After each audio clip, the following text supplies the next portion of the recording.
All right, good morning, everyone. Thank you for joining us. We'll just give people a couple of minutes to log in and get in place. We appreciate you being with us this morning.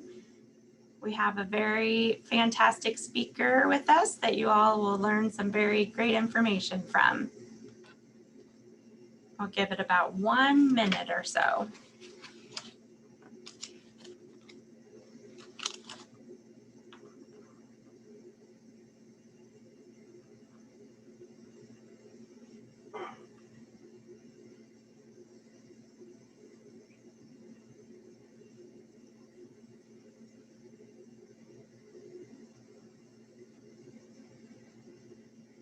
Good morning. Thank you. We'll be starting here in just a moment.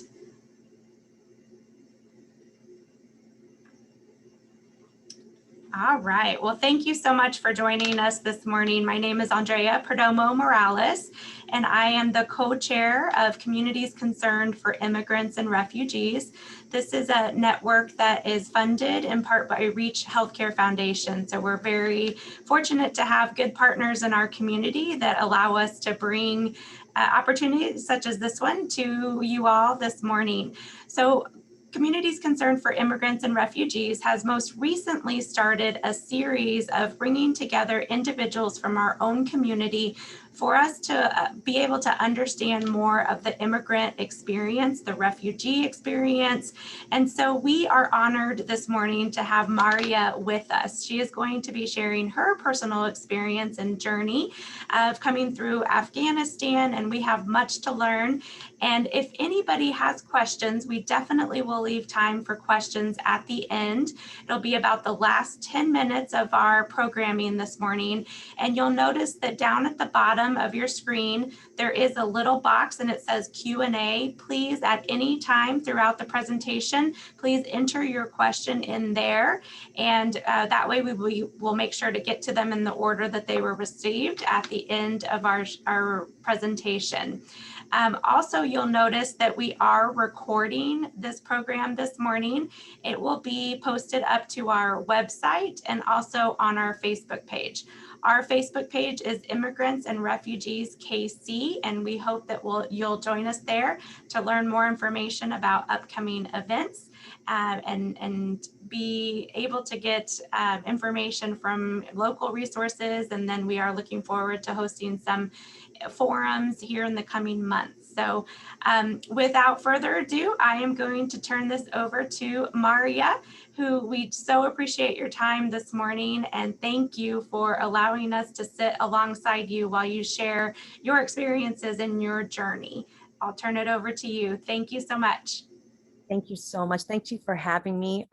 I love opportunities like this. I think that there's wonderful things happening in Kansas City within the refugee population. There's great organizations and there's a great spirit of collaboration here in our city. And I just get an opportunity to give some basics of the refugee resettlement experience and some of the obstacles and some of the opportunities. But I don't want this to just be another information session where you just throw in some stats and some information. You can just Google that. You guys know that. What I want to also do in the midst of that is weave in my own personal journey, as well as what we're doing through Global FC, the organization I lead here. You're going to add in a few stories of the families and the kids that we get the opportunity to serve here.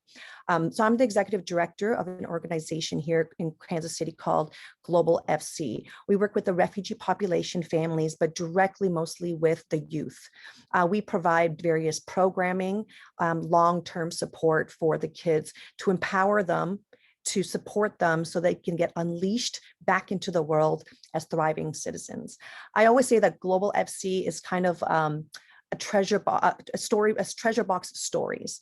We have the privilege and the honor of coming into proximity with so much heroic stories of displacement and resilience and new hope and opportunities. And I want to be able to share pieces of that at the same time, giving you some knowledge and better understanding of the resettlement journey. So I just also want to just share my screen right now with you guys. I do have a PowerPoint presentation. Please know that this PowerPoint presentation can be shared with you afterwards as well. I'm going to start it here.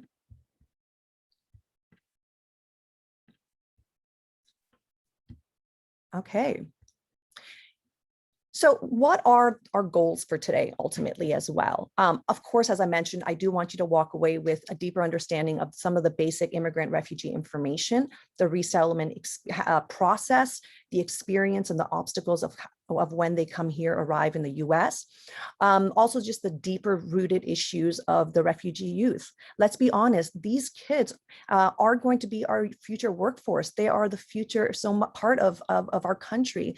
And we got to ask ourselves, how are we better supporting these kids and giving the toolkits for success? And then the other part I do want to talk about are, what are the opportunities here? We can talk as much about and educate ourselves and go to conferences and go to sessions like this, but what are the local opportunities where we get the chance to actually come into proximity with these families and help in the overall impact? And really my question becomes, is Kansas City a welcoming city? And what does that even look like? The other question I want to ask for you, and I do a lot of cross-cultural trainings across the country about cultural bridge building. Some of that is, how do we effectively build relationships with Muslim populations? I do a lot of those things, but before I ever start those sessions, I always ask people just to ask themselves, why are you even here today? What is your motivation? Sometimes when I've done presentations on how to build better relationships with Muslim populations, people are honest to say, listen, I'm here because I'm actively involved in working with the Muslim populations or refugee populations. Some come and say, listen, I'm here because I'm actually afraid. So I have a lot of stereotypes that I'm holding against the refugee population or Muslim population or whatnot. I'm here to broaden my perspective and to better understand the stuff that I might not have and have a different perspective. So I do want to I'm just curious for some of you guys, why are you here? What is your motivation? As I kind of go through this presentation with you as well. So the question really comes is, before I go into it, is, who am I? As I mentioned, I do come from a refugee background from Afghanistan. I get asked a lot of questions, complicated questions on refugees, resettlement, other cross-cultural stuff. But there's one question that I get asked often, which actually causes me to stop and think before I answer. And that's, Mariya, where are you from? They say the simplest questions are sometimes the most profound. And I think I've wrapped it up pretty well now. I'm from Afghanistan, raised in Iran, raised in India, resettled to Canada, moved to Mexico, and now I call Kansas City my home. So it truly has been a cultural adaptation journey for me. As this slideshow shows you, I come from a country we're all very familiar with now, which is Afghanistan. You see picture on top there of 1970s when my parents lived there, where women didn't even wear headscarves. It was very progressive. Women wore skirts. They went to school. They had fashion magazines. And then you see the post-Soviet invasion when my family fled, a country that went so backwards so fast, which is the incredible phenomenon about Afghanistan, which we continue to see in the media today. This is just a picture of my family and I in Iran. As you could see, it's my father and 4 daughters. That was extremely hard for my father, having 4 young girls and his wife to support. My father went from being a part of the Ministry of Transportation in Afghanistan to selling nail polish and T-shirts on the corners of the street as a refugee in order to make meet ends. My journey of growing up and whatnot ultimately did bring me to Mexico in 2009, which through that in 2013, I came to Kansas City. But before we kind of dive into my work and some of the basics of refugee resettlement, I do want to give you a little bit of a deeper glimpse of what does that resettlement experience feel like for some parents and especially youth as they transition. As I mentioned, I moved to Canada with no language, no English. I was speaking 4 different languages. I had already gone through country after country. I was a product of displacement. And one of the things that nobody could prepare us for was, especially coming from a very strict Muslim background like I did, that this third culture idea was not a reality for us. Third culture kids is where you have your culture and the other culture, and you merge those together to create this third culture. In our context, in the context of a lot of refugees, that's very hard to do because the values and the beliefs and the expectations of these cultures actually are in conflict with each other. So what that produced in me and in so many refugee kids, especially the ones that I even work with right here in Kansas City, is this two worlds. The world of their home, which is a representation of their culture, their identity, their heritage, and then the Western culture that they're now is their host country. So these kids are caught up between this web of conflicting values and beliefs between these two worlds. And in some ways, they form this dual identity. And so in my case, that happened. I had to be Mariya, this Afghan girl in the home, of our strict cultural and religious values and behaviors, yet being exposed to a very Western worldview. And I also knew that I couldn't bring those two worlds together. And what that might look like is that at that time, my oldest sister, and I share the story openly, was 16 years old. And as the oldest of the family, usually those children who are the older ones get to feel the brunt of the transition and the hardship, because refugee families, when they first come into their new host culture, are desperately clinging on to their cultural and religious identities. And what that produced in mine was my father, my sister, who just liked a boy. She was forced back to Afghanistan and forced into an arranged marriage at the mere age of 16 years old and abandoned in that country. So for me, I was able to experience some of the extreme negative effects of when refugees can't really transition into their new host culture. And I know that sounds like an extreme story, but can I tell you this, that right here in Kansas City, we have dealt with that many times. And so that's why for so many times, I wish that somebody had been a voice for my family, who had been a voice for my sister that could have given it a separate option. And that's why I'm so proud of the work that Global FC does, because we don't just provide life transformational programming. We are that essential and critical voice for so many of these refugee kids who are caught between two worlds and expectations and are forming these dual identities.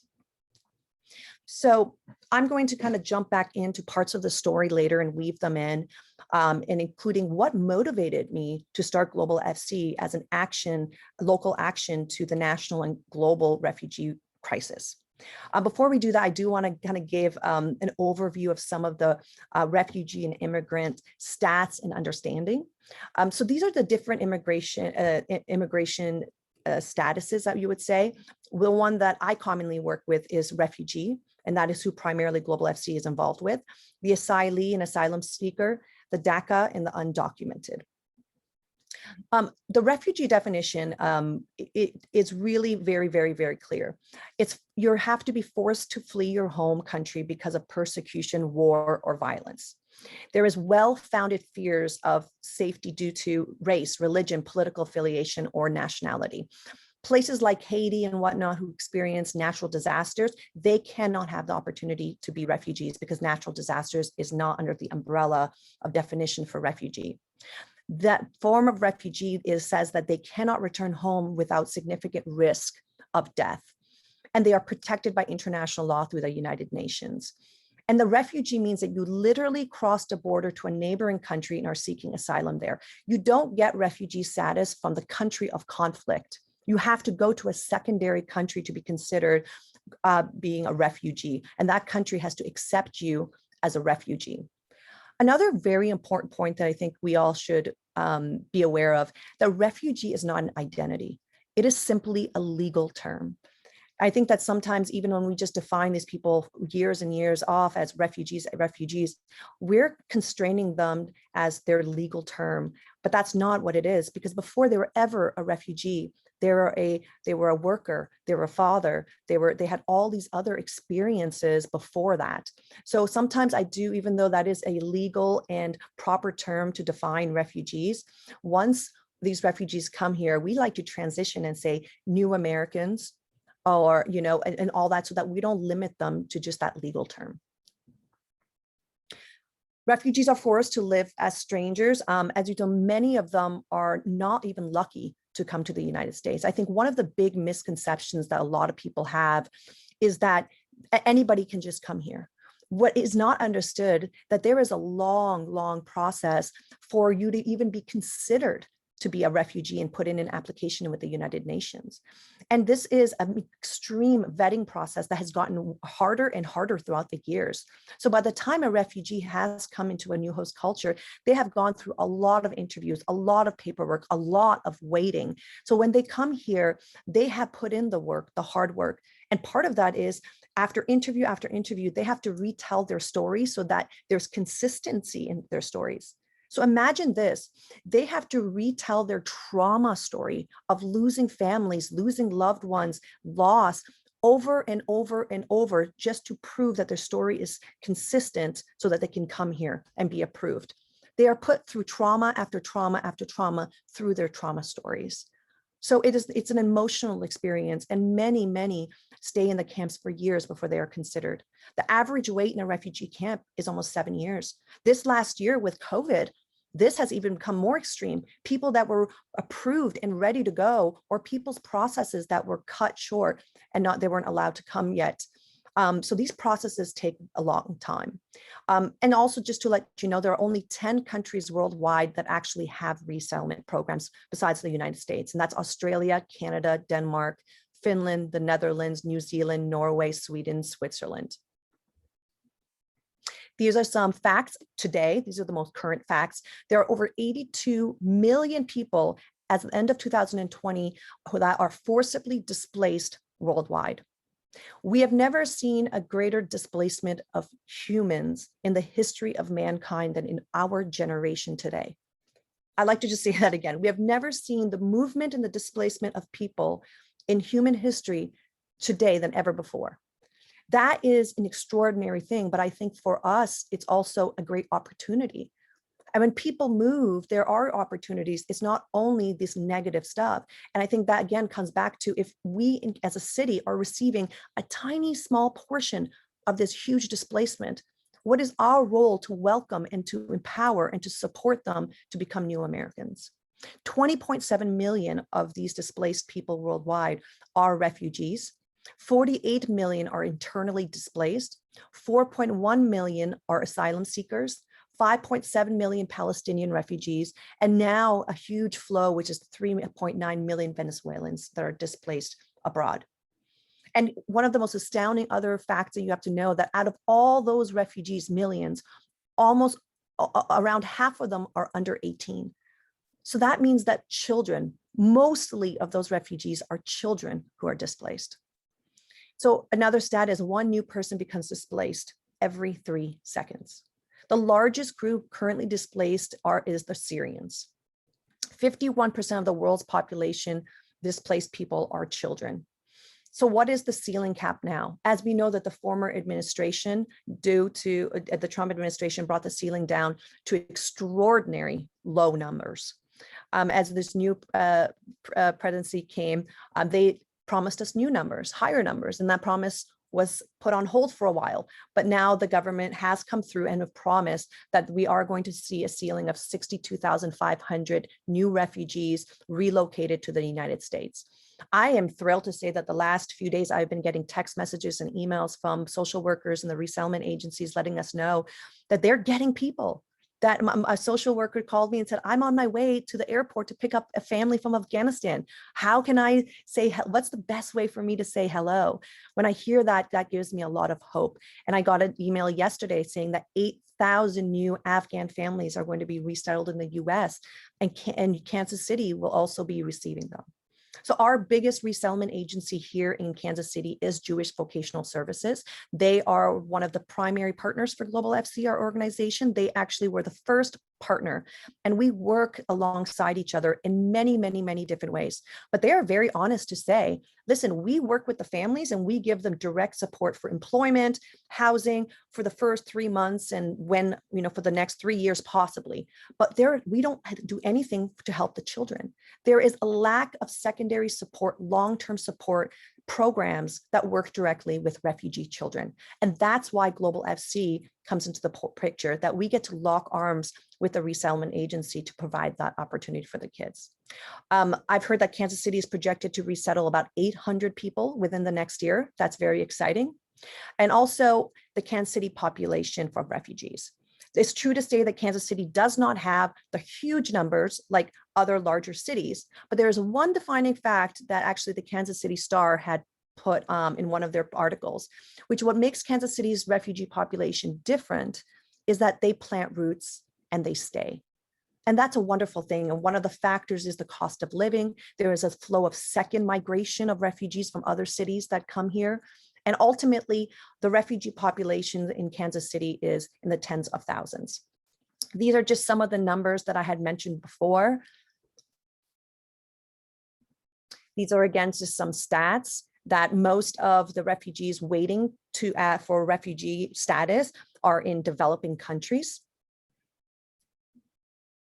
And the other information to know about refugees, just like myself, I didn't have a birth certificate. I didn't have any of documentation or whatnot. So what in the US it's given is they enter with an I-94 refugee visa. So even within our soccer program where we have to show proof of all the kids' ages and birth dates, we use I-94 and the soccer organizations do accept that. This I-94 never expires, but after 1 year in the US, they do have the opportunity to apply for a green card. And after a green card, of course, they get the opportunity to become an American citizen. I want to put that out there. 3 months ago, I proudly became an American citizen as well. And I was there in my ceremony when the judge said, we have 30 people from 17 different countries here. And that was such a beautiful reflection of what America is about. They have lots of refugee kids don't have birth certificates. So this I-94 is a proof of birth country immigration status. The first ID they do get is their employment documentation and card as well. This is some of what it looks like. I see this all the time as we have hundreds of kids in our program, and these are the types of documentations that we collect. So what are some of the different assistance programs for refugees? I know the resettlement agencies have various programs. They do qualify for Medicaid for the first 8 months, many afterwards. They qualified for food stamps, disability, public housing. They receive a social security number within a month of arrival. And JVS has various programs for their new arrivals as well. I do want to quickly bring in what is asylum seeker. Asylum seeker is a little different. It's sort of a transition of the refugee status. It's someone who has the same reasons for leaving their home country as a refugee. The fear of persecution, fear of death, cannot go back, but they aren't granted a refugee status. So someone can flee for all the right reasons, go to a host country, but they're not actually given. So sometimes then they become an asylum seeker until they do arrive to US and they ask for refugee asylum status at the port of entry. And this gives them their interview at the border and explains why they will be killed if they returned home. They're allowed to enter the country and are given a court date, and they are detained. They're not legally here, but illegally actually. And they don't really have any status or paperwork until it is approved. And that is why they apply after 365 days in the US. As you could see, one of these asylum seekers is at the US-Mexico border, one of the major tragedies and dilemmas that we are facing as a country today. So back to the refugee population right here in Kansas City, about 95% of refugees are first placed around the historic Northeast community. Some of them afterwards, especially the Afghan, Syrian, and Iraqi community of refugees do go to North Kansas City. Some go over to the Kansas state side, but a lot of the families are right there in the historic Kansas City area. I think it's one of the most beautiful, culturally diverse areas of our entire city. It makes me sad that so many people from all over the city have never been there. They've never experienced it. And sometimes they think of that city as these negative places, but it isn't. JVS places the majority of refugees in the historic Northeast, and why? Their access to bus routes, ethnic grocery stores, diversity, religious buildings, access to social service offices, access to ESL services. And the reality is that you have pockets of different ethnic communities there. As a Somali that resettles, they want to be with the rest of the Somali community. These are collective and tribal people who have lost their communities back home. And it is absolutely essential that they are connected back to their ethnic pockets of communities right here in Kansas City for emotional support, for economic support, for various things. Many neighborhoods and apartments, complexes, houses, people from the same background. And the Northeast has beautiful shops, delicious foods, and a diverse shopping experience. I love driving through where I can see a Burmese store next to a Somali store, next to a Mexican store. It's just, there is a beautiful array, a mosaic of cultures that exist in the historic Northeast. I'm a little bit back up again about the JVS program. The new Americans, for 90 days, they do get the support for jobs, school enrollment, English class, housing. The refugee social services, their work, they have different programs such as gardening programs, adult therapy, family case management, youth case management, youth therapy. The youth therapy is a key one. That is one that we work with directly. We have to keep in mind, everyone, that when they come from displacement and war and tragedy, there is no debriefing when they come here. They are not given therapy. They are thrown into the rigor of the American society in schools and jobs. Parents are not giving that debriefing. The children are not given that debriefing. JVS has a unique program called Youth Therapy, and we are proud to partner with them as they have children in their program that they refer and recommend to us. When we also refer kids back to their youth therapy program. There's also language services, and of course, they partner with organizations like Global FC that focuses on more of the long-term empowerment and support of the refugee populations. So just a little overview of what are some of the defining elements of refugees anywhere, not just here in Kansas City or in the country, in the world. The word that is often used with the refugee population is resilience. They are resilient. They are resourceful. They do not need our pity. Pity and compassion are two very different things. Compassion is one of our core values at Global FC. Pity is not. Pity causes this idea of duality. They need a community that welcomes them and provides them opportunity, welcomes them. They have lived through more than many of us can imagine. Some of these children have gone through traumas and obstacles and hardships that most adults in the US will never go through their entire lives. Yet they have learned to survive, to be resilient and overcome, and to start a new life. Also be careful to use your knowledge to assist when needed, but not enable or create dependency. We are on a path to create self-sufficiency, not dependency. And that's also critical for us when we're talking with our volunteers to tell them, hey, we need to give them the tools to success. We don't create a culture of dependency. This other thing happens, which always amazes me, and I saw that within my own story as a child, was the parent-child dynamics, the role reversal that happens. The parents often have to depend on their children to navigate some of the most basic things, and the kids have to take on parent roles that most kids should not have to take, but they have to. You know, it's interesting. I went to a school in Lee Summit, and I asked the kids, I said, how many of you here know, how much your parents' light bills are this month? And not one, of course, would put up their hands. You ask that same question to a group of refugee kids, even small 10-year-old ones or 11 or older, and most of them will put their hands up. Why? Because they're the ones who are now helping navigate their parents of where do you go to pay for this, or they're feeling the stressors, or they have to translate how much it is. And the other thing that's really important is the asset versus needs assessment.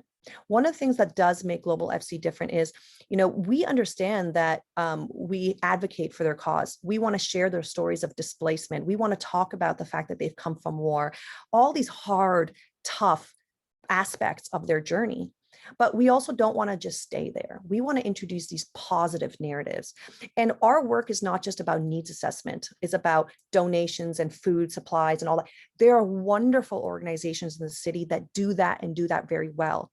We're more focused on asset base, which was what are the tools, the long-term tools, resources and opportunities, and most importantly, relationships that we can give these children and their families that launches them to a long-term pathway to success.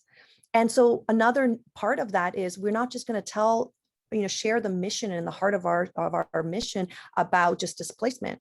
We're going to say this other narrative, which is this.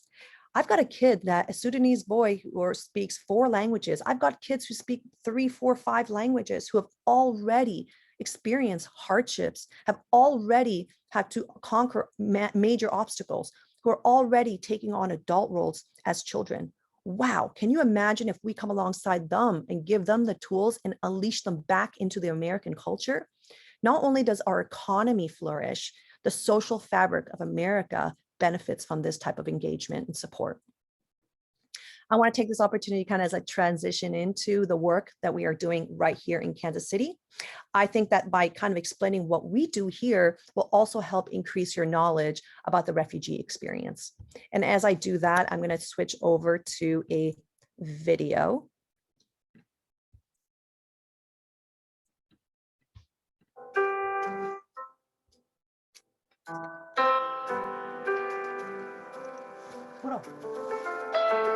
Hi, my name is Abdi Kadir Hirsi. I'm from Somalia. In my country, I watched my brothers play soccer at the field close to my home. We loved it. I remember packing my suitcase. I went to pack my soccer ball. We were told we were going to Ethiopia. My mom told me that Ethiopia could give us new path for a new future. I didn't want to get lost in the camp, so I stayed with my family. I got to play soccer in the camp. We get to know people in the camp, which we now call home. My parents like to cook, and they teach us how to cook as well too. My dad was a doctor in Somalia. When I think about my dad, I think about tough love. He protected us. He worked hard medically, helping the people in the refugee camp. He couldn't be a doctor anymore. I was 12 years old when I come to America, my new home for 3 years. Our opportunity to come to America was a long wait, many tests. I'm not sure what I accept America to be like. I was so excited. Big house, large soccer field, a lot of friends.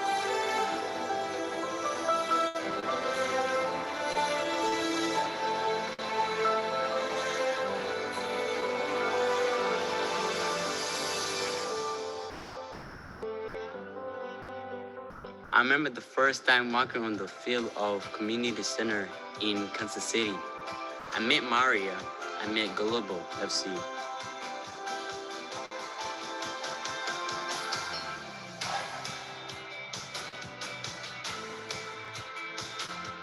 When I think about Global FC coaches, I think about father.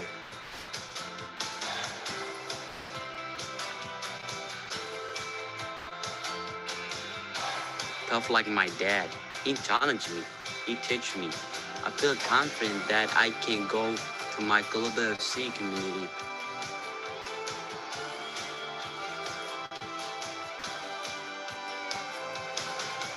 And they do whatever they can do to help me.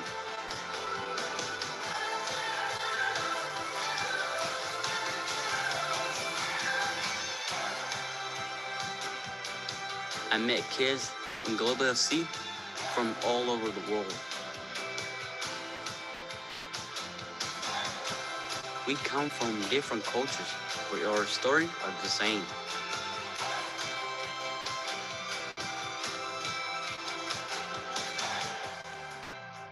It wasn't just about soccer. It was about finding community.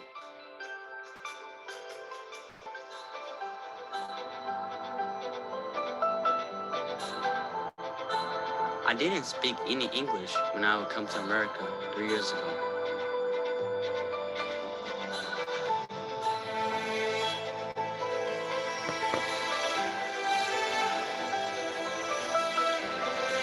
I would love to become a professional soccer player, but I know that's not easy.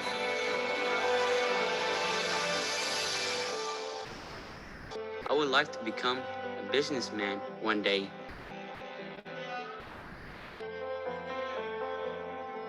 I have learned English now, so is getting better and better. I didn't have much education in those years in the refugee camp. I'm grateful for my education here.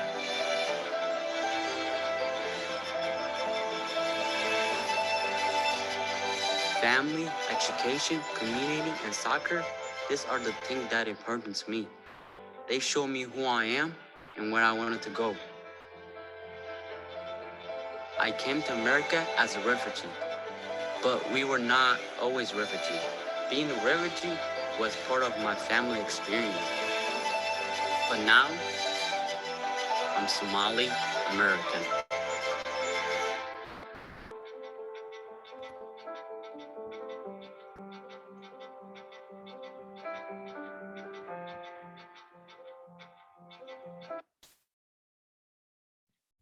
Okay.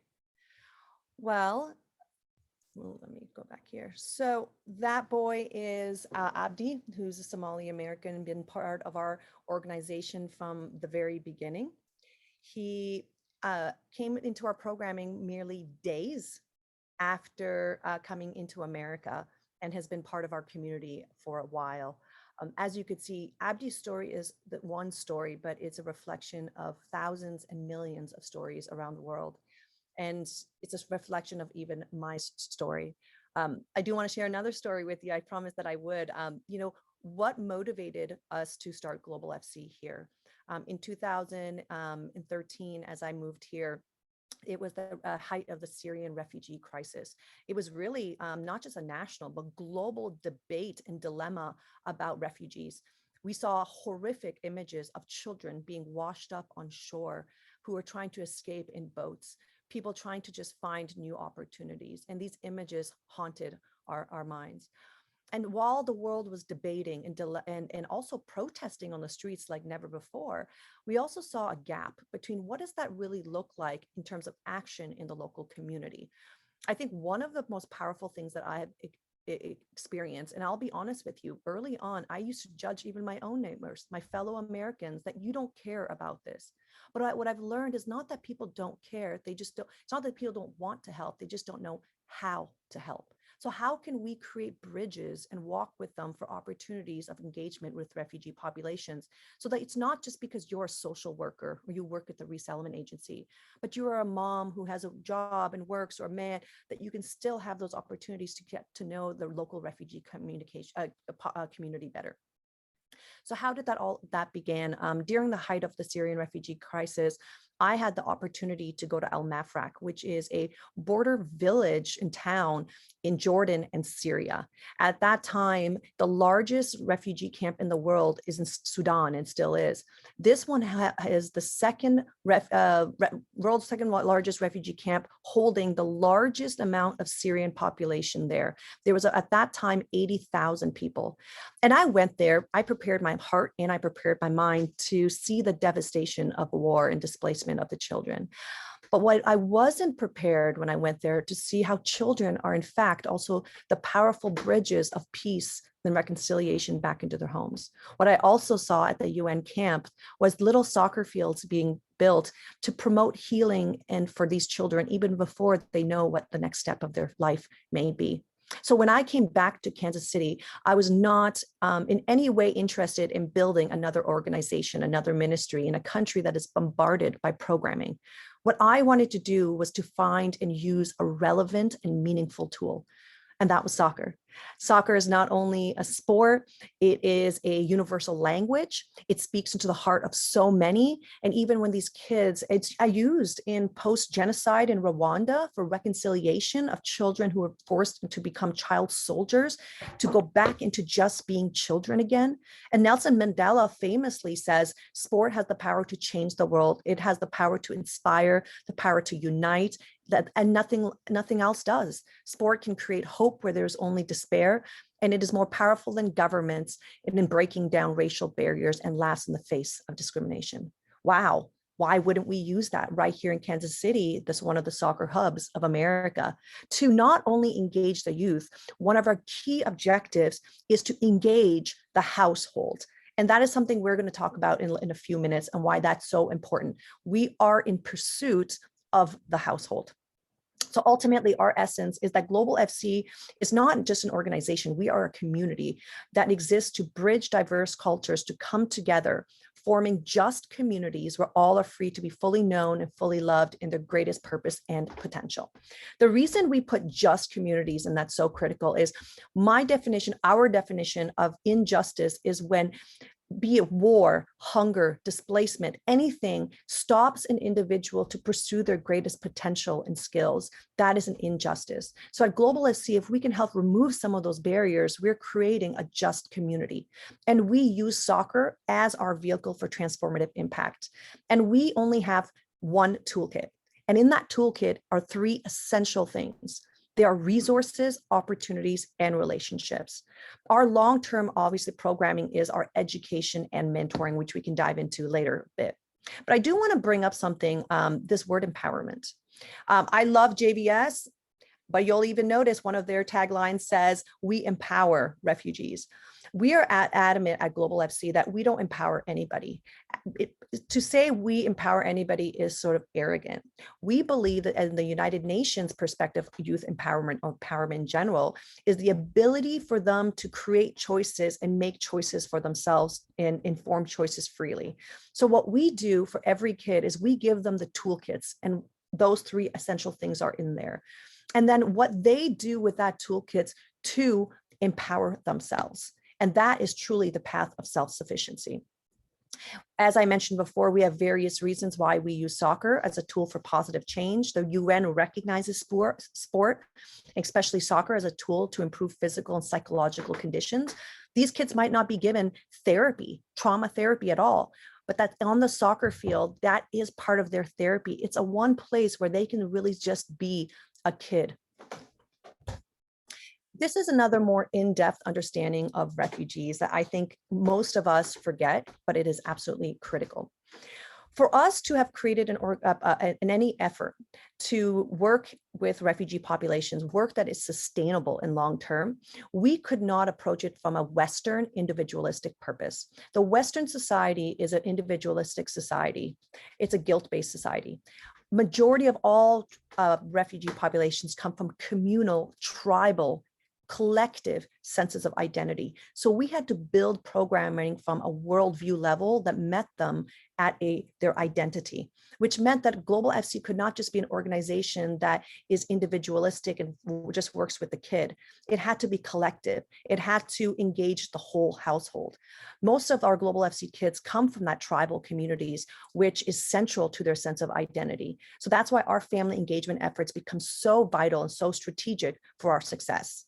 They come from countries where the family and local community are far more integrated and central to their identity. When I lived in India, if I got into trouble 2 blocks away from my home, it was okay for that lady to hit me and grab me by the ears and take me back home to my mom, because the village, the community raises that child. And that is so much of how our thought process is. And that is why our program model is what it is. We use the simple but powerful phrase, it takes a village to raise a child. I know that in the US, we use that word openly, but we don't live it in this society. But that is what our approach is. We literally build a village around every single kid. And what does that look like? When Mohammed comes into Kansas City and joins our organization, we literally build a village around him through our soccer, education, and mentoring. He must be affiliated with all 3 areas of programming. And that village is made up of volunteers. We have some of the most passionate and dedicated volunteers in the entire city. And those village of volunteers raise and uplift Mohammed, not just one person, but a whole village of people, not only to celebrate Mohammed, but hold him accountable as a rising ambassador for our community. The other unique aspect of this collective approach is out around this village, we've built an ecosystem. So you guys, social workers, schools, the resettlement agencies, United Way, our partners, all these people exist in our ecosystem. And why that's so important is that resources can get to families fast. So if we know that a family needs diapers because mom just had a brand new baby. That doesn't take us off of our asset-based programming. We can call on Happy Bottoms. We can call on Casey for Refugees, and we have full trust that our community resource partner in our ecosystem will get those resources to our families fast. If our families are kicked out of their home, that we can work with the Housing Authority ASAP to help support our families. That is what I mean, a collective approach to community development and youth development. What makes the work that we do with refugees interesting and different? We are not building an organization, but a village.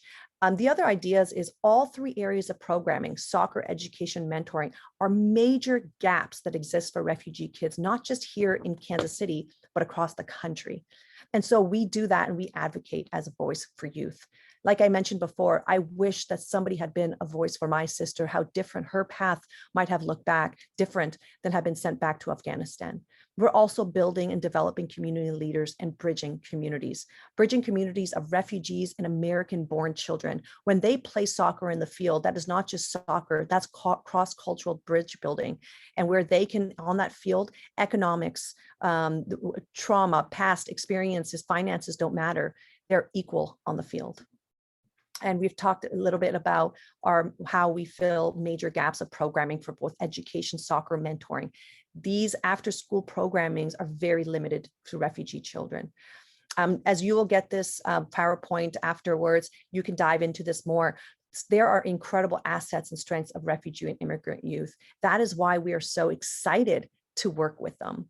I have a little boy that I drive home sometimes, a 9-year-old boy. Instead of him sitting there talking to me about his favorite game or cartoon he's watching, he goes back and tells me about when the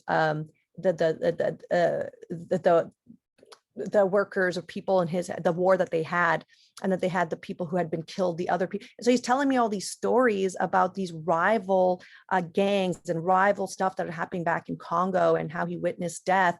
And I'm sitting there and I'm thinking, wow, here is this little tiny boy who is revisiting these horrific experiences. And that's not okay. That's not right. And those thoughts shouldn't be there, but they are. But now how can we leverage that? And now, so to give him the tools to conquer those traumas, to become the best that he possibly can be. As I end this last 5 minutes, I really just want to talk about some key important factors in working with refugee populations. Proximity is key. I say this to everybody. When we first started our organization, we didn't have an idea. I kind of joke with people that I can write a book about how not to build a nonprofit organization. But what we did successfully before we actually even had clarity of vision, any funding, any idea, what we saw was a critical time and that we needed to create opportunity. And what we did was simply come into proximity with the refugee population. They had to see us in proximity. And what did that proximity do? That proximity allowed for relationships to form with different ethnic families. And through those relationships, that built credibility. And after credibility, it gave us a platform to do without any fear. And I think that is important. You can't develop relationships. You can't produce trust. You can't build credibility if you don't first come into proximity. What we're in essence are doing is we're breaking walls and we're building bridges. And there are a lot of bridge building methods. I do trainings on all of this. I do that with the refugee population, with Muslim populations. Bridge building is hard. It can take long, but it's incredibly rewarding. Some of the tips in the relational are just understand the worldview. As I said before, that's a whole topic on its own that we can talk about is worldview. A lot of our African refugee populations come from tribal, fear-based societies. Our Muslim populations, a lot of them come from shame and honor. So a lot of these relational tips actually turn around into what their worldview is. Because what is worldview? Worldview is literally the window in which they see the world and interpret the world and even interpret themselves. So when I go into an African home versus a Muslim home or an Iraqi home, there are going to be different relational cues that I have. One thing I know for a fact when I go into a Muslim home, I have to take my shoes off because I know the defilement and the honor of the home is so critical. Taking my shoes off is really important. I know that in the Muslim home, not shaking really the husband's hands, but rather I put my hand right here and say, thank you, hello. So these are just small little tips that we have. But I always encourage people, you do not have to know all the do's and don'ts. Because when you make it a checklist, you're limiting yourself. It's okay to mess up as well, because these are gracious people who are there to, and it shows humility to say, teach me, I don't know. You know, one of the ones that we teach our coaches, our kids come from these shame and honor societies where looking someone directly in the eye is dishonoring and disrespectful. When you respect someone, you look at the floor. So sometimes when these kids do that and the coaches think that they're being disrespected, I tell them, no, by them looking at you, that is their way of being disrespectful. So there's a lot of education that we give to our volunteers as well, relational ones and other things as well. But we also say, hey, just jump in the deep end of the pool and you get to learn along the way. Hospitality becomes key. I also know that if I'm going to visit some of my Middle Eastern families, that I'm probably going to sit there for a while. And the hospitality is just beautiful and it's such a privilege. Hospitality is such a part of their identity. And I'm going to bring it back to my story. When I first moved here to Kansas City, I moved with $200 in my pocket. I didn't know one person. I used to be in a small apartment in Raytown, and you know, a local church was people brought mattresses, they brought items, they brought all of these things, but the one thing that they didn't give me was time. To just in hospitality, as all those things are blessings and they're wonderful, but someone in that culture, they value time where you can just sit and have tea. But in our American culture, time is money. We can give a lot of things, but sometimes giving our time is a lot harder. This is a slide I want to end with, and I know it looks ridiculous, but I have to end it with this. One of the things that is really important for us is this concept of reciprocal cultural exchange versus duality. What that means is that when we think of service in America, we always see it as we do or we help refugees because we have so much and they have so little. You got to erase that mentality, because as soon as you do that, that causes duality, and duality is the heart of all conflicts. You have to not have pity, but that's pity. That's a source of pity. Rather, compassion. The compassion says that I have so much of this, but they have so much of that. And it's this reciprocal cultural exchange that happens. And you can only do that if you're going in with humility and if you're going in as a learner. That is what it means going beneath the surface. When you're just serving because I have so much, they have so little, you're staying above the surface. And what does that do? When you go beneath the surface with reciprocal cultural exchange and the idea that our economics might be different, our experiences might be different, but you're going in humbly, you actually discover a point of intersection. And this point of intersection is so critical, because only then can you create a parallel path of relationship with that person. What does that mean? Here, I've got an Johnson County mom who wanted to get some donations for the refugee population. And after doing all of that, I took her to a Somali home, a widow with 9 kids. And here are 2 women from completely 2 different worlds, different experiences, different religions, different cultures, different languages, can't even understand each other. Then they come back in there and they sit and they discover their common human denominators as universal roles, as women, as mothers, who they've had losses in different ways. And I think that is so important, because that is true bridge building, when you can discover those common human denominators, even in the most extreme cases. And I believe we can do that with the refugee population. And when we do that, we get to encounter their stories. And that is the best learning experience that you can possibly have. Thank you guys so much for being with me today. I know we're going to have a little bit of time right now for any questions that you have, so I'm going to pass it on to Andrea. Perfect. Thank you, Mariya, so much for wonderful information, your time, and just the way that you talk about your journey and just the learning that we have to do with our individuals that are coming from different refugee areas. Thank you so much. Appreciate that. We do have several of questions here that we can go through if you're ready. So the first one is, could you speak specifically to the health challenges refugees face? Yeah, I think that there's various. I think that some of them is, we have this program called Soccer for Success, and it tries to use like health and nutrition and whatnot to educate the kids. And no matter how much we give them that type of education, there is a type of the foods that they eat at home that we can't dictate. It comes with, that's culturally how they eat, or finances only limit amount. The other major thing is their ability to even just navigate the healthcare system is so extremely hard. I think that coming alongside them to help even tell them what options that they have, how to do stuff, is absolutely critical. One of the most proudest things that I've experienced at Global SC is we have a very large number of college students who work with us. And a lot of them come from the medical program at UMKC, the nursing program. And it's so amazing when they come here and they, in close proximity, are able to discover some of the health challenges and how do they lack of navigating the healthcare system. And then they come back and they start their own initiatives within, small little pockets of initiatives, or they get empowered that one day they want to do that. So it's hard. Sometimes they're afraid to even go to the hospitals or whatnot. Sometimes it's something as simple as this, and we work with this with Samuel Rogers, just transportation, just getting to those services. You've got a mom that might have 10 kids at home and dad is working every day. Like, how does she even get to certain appointments? So there's a lot of, and it's very complex and there's a lot of obstacles to it. I hope that in Kansas City that we can build more programs that really come along deeper, coming alongside the families to just help them navigate the whole complex system. Mm-hmm. Thank you. The next question is, how do refugees get jobs in the U.S. in the profession they worked in their home country? Are certificates and licenses from other countries honored in the U.S.? Yeah, that's a great question.